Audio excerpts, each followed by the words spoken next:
Welcome दोस्तों, कक्षा 12 का हिंदी साहित्य का अगला वीडियो भरत राम का प्रेम का पहला वीडियो में आपको बता चुका हूँ, अपलोड कर चुका हूँ। आपने उस वीडियो को देखा होगा, आपको पसंद भी आया होगा।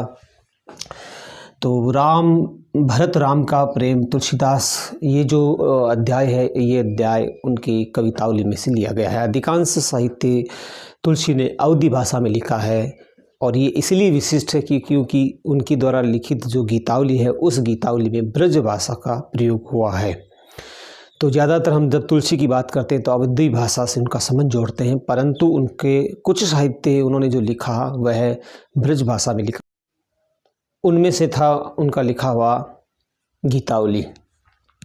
प्रस्तुत प्रसंग की बात की जाए तो जब राम को वनवास हो जाता है और 14 वर्ष के लिए राम वन गमन कर जाते हैं, तो माता कौशल्या की जो वियोगावस्था है अत्यंत कारुणिक हो जाती है। वह अपने पुत्र वियोग में अत्यंत ही दुखी है और वह चाहती है कि राम पुनः लौटकर वन से पुनः लौटकर आ जाए ताकि एक बार उनके मैं दर्शन कर सकूं। और वह घोड़ों का बहाना बनाती है और एक पथिक के माध्यम से भगवान राम तक संदेश पहुंचाती है और पथिक को कहती है कि हे पथिक, तुम मेरे राम को ये जाकर संदेशा पहुंचा दो कि तुम्हारे बिना तुम्हारे सबसे प्रिय जो घोड़े हैं वो अत्यंत दुखी है। क्या तुमने उन घोड़ों को विस्मृत कर दिया है?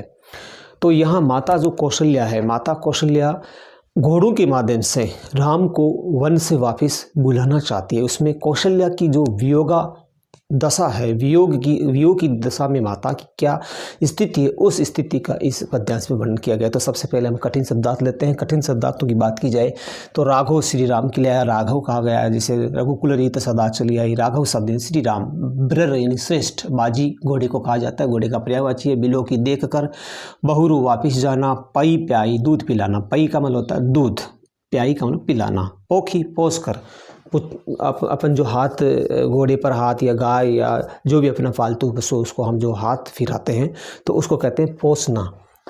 पोखी यानी पोस कर। चुचुकारे उसको पुचकारना। निपट विसारे, पूरी तरह भुला दिया है, तूने उनको पूरी तरह भुला दिया। जावरे यानी मुरझा जाना। जावरे शब्द का अर्थ होता है मुरझा जाना।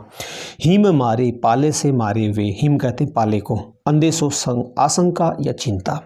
ये तो इसके कठिन शब्दार्थ हैं। अब हम इसका सल्लाद करते हैं। तो उसी प्रसंग में है कि माता कौशल्या घोड़ों के माध्यम से भगवान राम को वन से वापस बुलाना चाहती है। तो उसी प्रसंग में यह जो पद्यांश है इसको हम समझते हैं। राघो एक बार फिर आओ।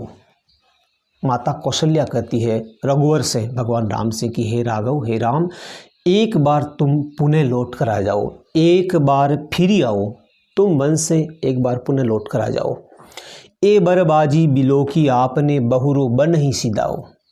बर कहते हैं श्रेष्ठ को, बाजी कहते हैं घोड़े को, बिलो की देख कर आपने, आपको, बहुरो पुनः बन ही वन से सिदाओ, चले जाना। एक बार तुम आकर इन घोड़ों को देख लो और पुनः तुम चाहे वन में चले जाना। तुम्हारे जो श्रेष्ठ घोड़े हैं, बरबाजी ने श्रेष्ठ घोड़े, बिलो की देख कर आपने, बहुरो बन ही सिदाओ, तुम चाहे पुनः वन में चले जाना, लेकिन एक बार तुम लौट कर आ जाओ अयोध्या और इन घोड़ों को, जो घोड़े हैं उन घोड़ों को तुम पोस कर चाहे वापस चले जाना, सीधा वापस चले जाओ। चाहे जे पई प्याई पोखी कर पंकज वार वार चुचकारे। हे राम, पय प्याई, तुम इन घोड़ों को दूध पिलाकर, पोखी उनके ऊपर हाथ फेरना, तुम जो उनको पोखते थे, पोसते थे। कर पंकज, कर कहते हाथों को, पंकज कहते कमल को, कमल रूपी हाथ, यहाँ पर रूपक अलंकार है। जब उपमेय में उपमान का आरोप किया जाता है तो वहाँ पर रूपक अलंकार होता है। तो यहाँ पर कर पंकज में रूपक अलंकार है। हे राम, तुम्हारे कमल जैसे जो हाथ है, कमल रूपी जो हाथ है, उन हाथों से तुमने इन घोड़ों को पोसा है, इनको तुमने दूध पिलाया है। बार बार चुचकारे, और बार बार चुचकार कर, उनको पुकार कर तुमने उनको जो दूध पिलाया है। और बार बार कर पंकज से, अपने हाथों से। क्यों जीवही मेरे राम लाडले। हे राम, तुम्हारे बिना ये जीवित रहने वाले नहीं है, बचने वाले नहीं है, तुम्हारे वियोग में ये कैसे जीवित रहेंगे। क्यों जीवही, यह घोड़ों की बात कही जा रही। क्यों जीवही मेरे राम लाडले, हे मेरे लाडले राम, तुम्हारे बिना इन घोड़ों का जीवित रहना असंभव है। ते अब निपट विसारे, तुमने इनको पूरी तरह, निपट कहते हैं पूरी तरह, विसारे यानी भुला दिया, विस्मृत कर दिया है राम, तुमने इन घोड़ों को तो पूरी तरह विस्मृत कर दिया और तुम्हारे वियोग में ये घोड़े जिंदा नहीं रह पाएंगे। भरत सोगुनी सार करत है, यद्यपि भरत तुमसे अधिक सोगुनी सार देखभाल करता है। अति प्रिय जानी तिहारी, तुम्हारे अत्यधिक प्रिय घोड़े जानकर भरत इन घोड़ों की यद्यपि तुमसे अधिक देखभाल करता है।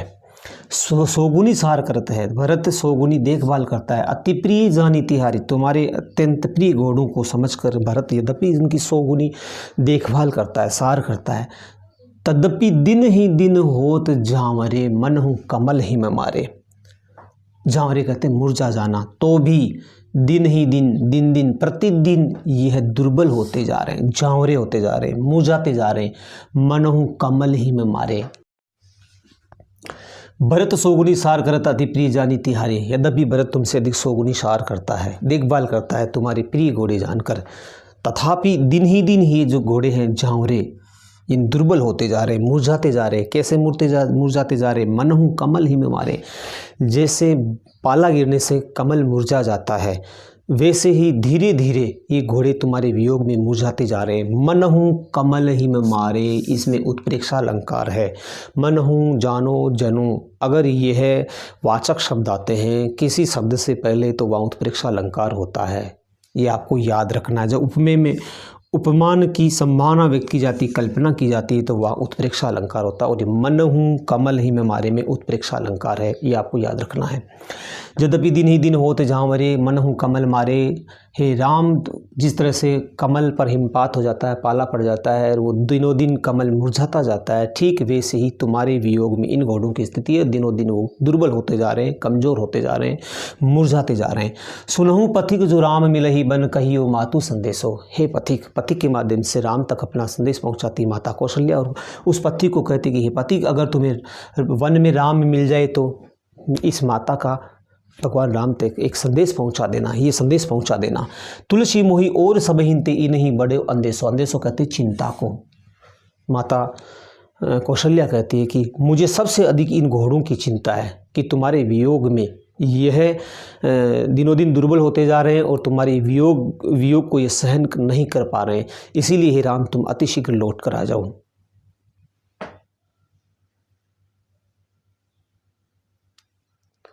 तो इस तरह से, तो इसमें विशेष की बात की जाए तो एक बार पुनः देख लेते। इसमें ब्रज भाषा का प्रयोग हुआ है, माधुरी गुण है, कौशल्या की वियोग जो पीड़ा है उस पीड़ा का इस पद्यांश में वर्णन हुआ है। तो अगर हम बात करें अलंकारों की तो इसमें मन हूँ कमल ही में मारे, यहाँ पर उत्प्रेक्षा अलंकार का प्रयोग किया गया है। और पंकज की अगर आपको पूछ ले तो इसमें रूपक अलंकार का प्रयोग किया गया है। तो इसमें माता कौशल्या घोड़ों के माध्यम से अपने मन की पीड़ा एक पथिक के माध्यम से राम तक पहुंचाती है। और एक राहगीर को कहते हैं कि हे राहगीर, तुम वन में तुम्हें राम में मिल जाए तो मेरा ये संदेश, माता कौशल्या का एक संदेश राम तक अवश्य पहुंचा देना। यहाँ पर जो माता कौशल्या है उस कौशल्या की एक बार पुनः आपको कहता हूँ वियोग पीड़ा की अभिव्यंजना हुई है।